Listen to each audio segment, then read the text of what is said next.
Hello, my name is John. And I'm an alcoholic.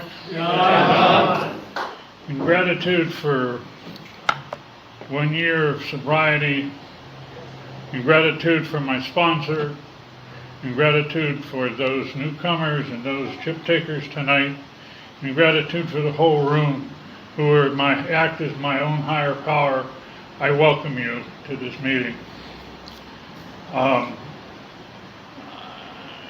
I've had a wonderful year, feeling life and living life as I've never known it before.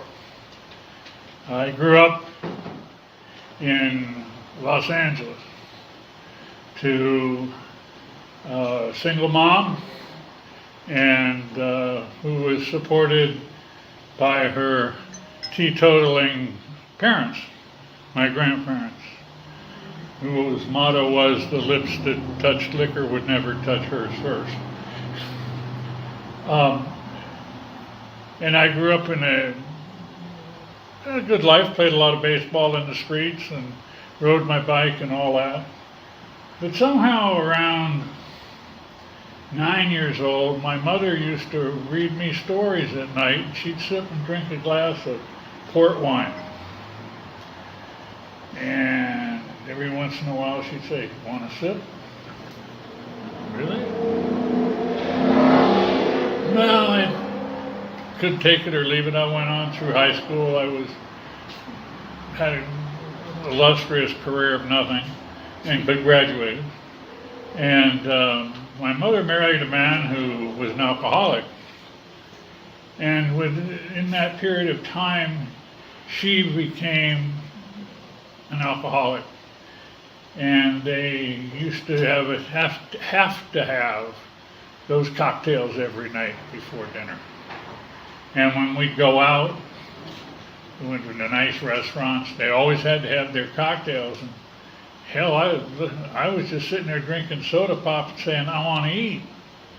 But there was something glamorous about that martini that they had with the olive in it. You know, they used to take the olive out and dip it in the water to keep the kid pure, right? And here's the olive. So I thought, well, you know, this is going to be really great. I just can't wait to join the crowd. So at 21, I joined the crowd. And first night I went out with some friends, and they ended up holding me over a barrel while I puked my guts out. And thus began my journey with John Barleycorn. It might tell you that over the years I have spent, I would say, close to 35 years in sobriety, or being sober, being dry. But in my 20s I was far from it. But I held a job every day. I never was called in sick with a hangover. I would stop and have beers with the boys coming back from work. Sometimes I'd had too many beers and got on the bus and rode it to the end of the line, which was Santa Monica, and I lived in Mid-Wilshire. So then all of a sudden, I noticed that my friends weren't inviting me to dinner like they used to. I noticed that if they did, they told me dinner was at 7:30, and when I got there, they'd already had cocktail hour. It was time to sit down. Nobody had really the guts to say to me, "Hey, John, you're starting to take your life and throw it down the toilet." So about, I think I was 26 years old, I had my first kind of meltdown, and let's put it this way, I only drank at night, I didn't drink during the day, but I just had an emotional meltdown. And I said, yep, I can't drink anymore. So for 2 years I didn't drink. People would say to me, "You drink?" I said, "Nah, not tonight." But I never found or thought of AA. It was just me on my own. I was pulling the dry run. I was pulling I was pulling the damn train. That train was fucking heavy, let me tell you. And, and so, in this period, I met this wonderful woman, and all of a sudden, cocktails and dancing, and we were off at it, and got married, and still was, geez, God, you're really after it tonight. Excuse me. And so we started our lives, and we were just typical party, young adult party people who had cocktails on Friday night and Saturday night. I used to tell people before I got married that I used to go out on Saturday night, get hammered, sow my wild oats, and go to Mass on Sunday morning to pray for a crop failure. That makes sense. That makes a lot of sense. But all of a sudden, after 6 years of marriage, my wife said to me, Johnny T., I want to have a family with you, but I don't want to have it with you being drunk. I don't, there was the nights that I would drive. One night I drove home from work after being in the bar with all my buddies and the work people, and I parked my car up the street and went and fell into bed. Little did I know that I parked the car, left it running. It was a block and a half away. My neighbor the next morning came over. He said, "By the way, your car's with the keys and it's up the street. You want to get it?" What? So we got married. I sobered up, but again on my own. And we got married. And one of the gratitude and blessings of my life today is that I've been married to this woman for 48 years. She spent 8.5 years in Al-Anon, and if she hadn't have been there, I don't think I'd have been living in the house or alive today, one way or the other. Big shout out to Al-Anon. So we had decided to start a family, and in 1981 our daughter Kimberly was born.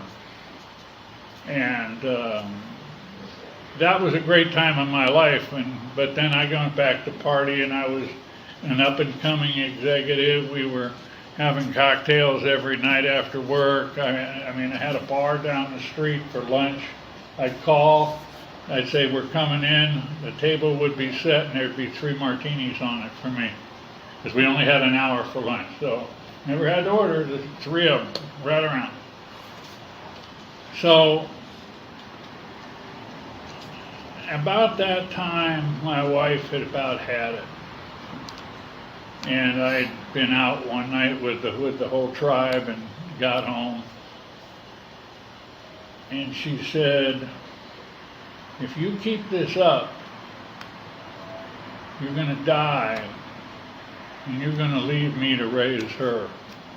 And her was, at that time, a 2-year-old little blonde with curls. She's now 42 and a mom and 2 children of her own. And I said, "Okay." But I didn't go to anybody for help. I just went cold turkey. And I did that for 18 years. I went to therapy, and the therapist would ask me, "Well, what's it like being sober today?" Well, it was pretty good, But I never was able to get into my soul, into my spirit, into my body, into my mind, at what was going on in me. I was just pulling a dry run. And about 18 years after I came along, I went with a customer, actually an employee, and we went to hear the president of the Philippines speak at an LA World Council meeting. And she said to me, "Here, you want a white wine spritzer?" And I said, "Oh shit, I'm 18. I'm a big boy now. I can handle this, So I had that. that was the first drink of one too many. And from that period on and off, I drank every night. You could find me at the bar at the LA Athletic Club. You could find me in the dining room in the LA Athletic Club. I'd buy you a drink. I was the nicest guy in the world. In the meantime, we had a son to our family, who's now 36 years old tomorrow and works in London. And I continued to drink. And I was what my sponsor calls a high-functioning alcoholic. I went to work every day, never missed a day's work unless when I was in the hospital for cancer, never missed a day's work. I thought I could handle it. So another couple of years go by, I decided now I've had enough. So I've gone another 4-year sobriety run. I'm sober, no help. But in this time I pick up this app. It's called I Am Sober, and I don't know whether any of you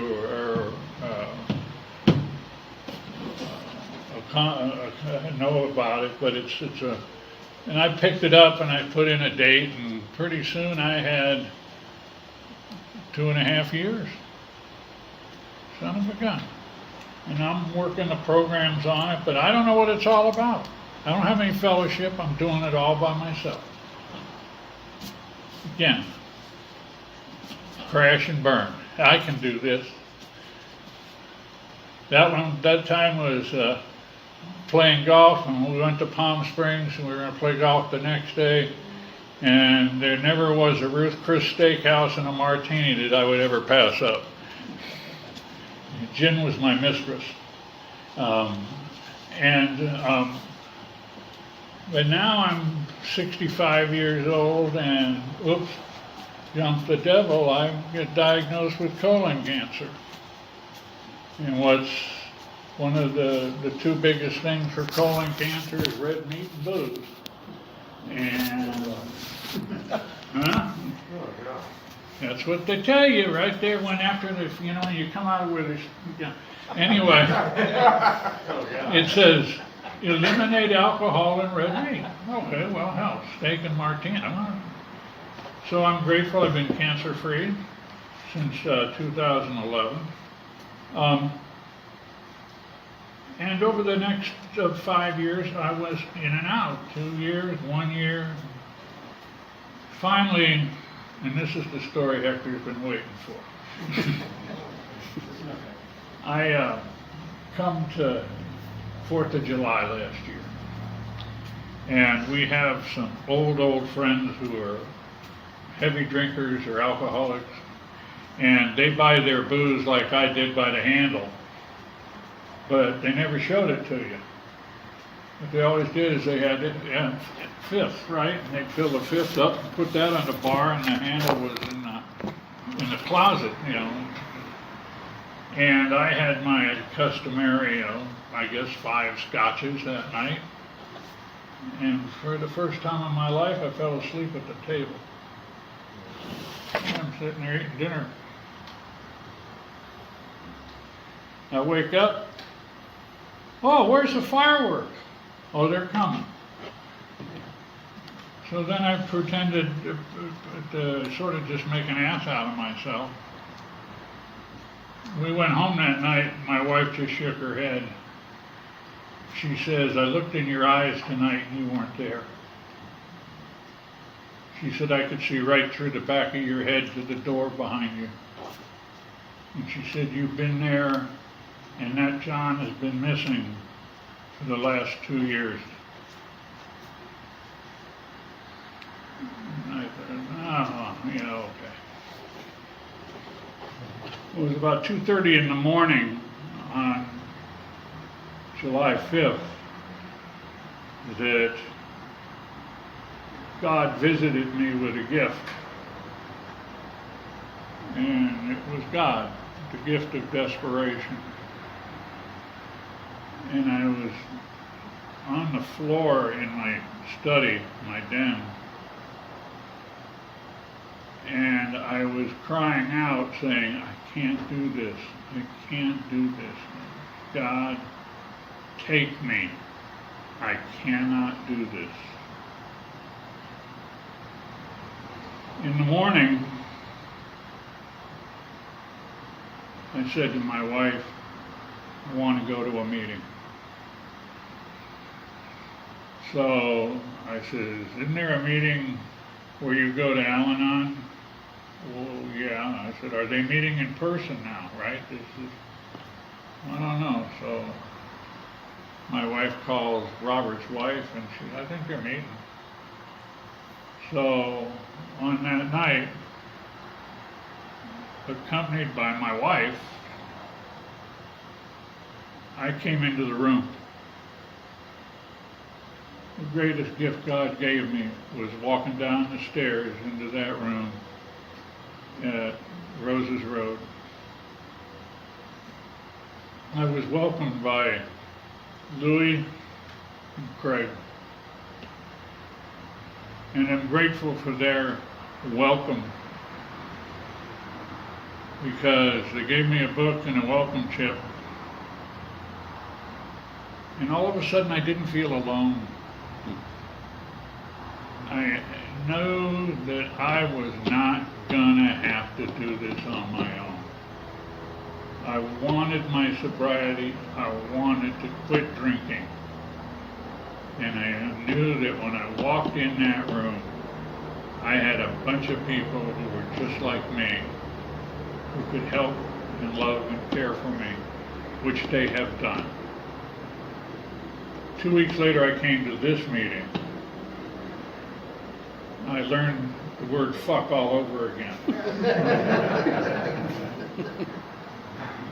So, when I say to you, my friends, fuck you, you say to me, thank you for the blessing.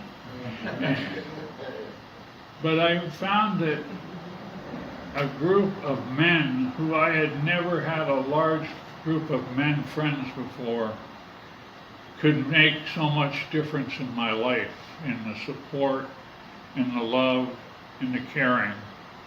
And that's why I said in my beginning is that the people in these groups are my higher power. You are how God speaks to me when you speak. And for that I'm grateful. So we come to tonight, 1 year. I have a sponsor, Robert, who I'm grateful gave me my chip. My phone blew up today. I've never received as many phone calls, texts in my life that I've done today.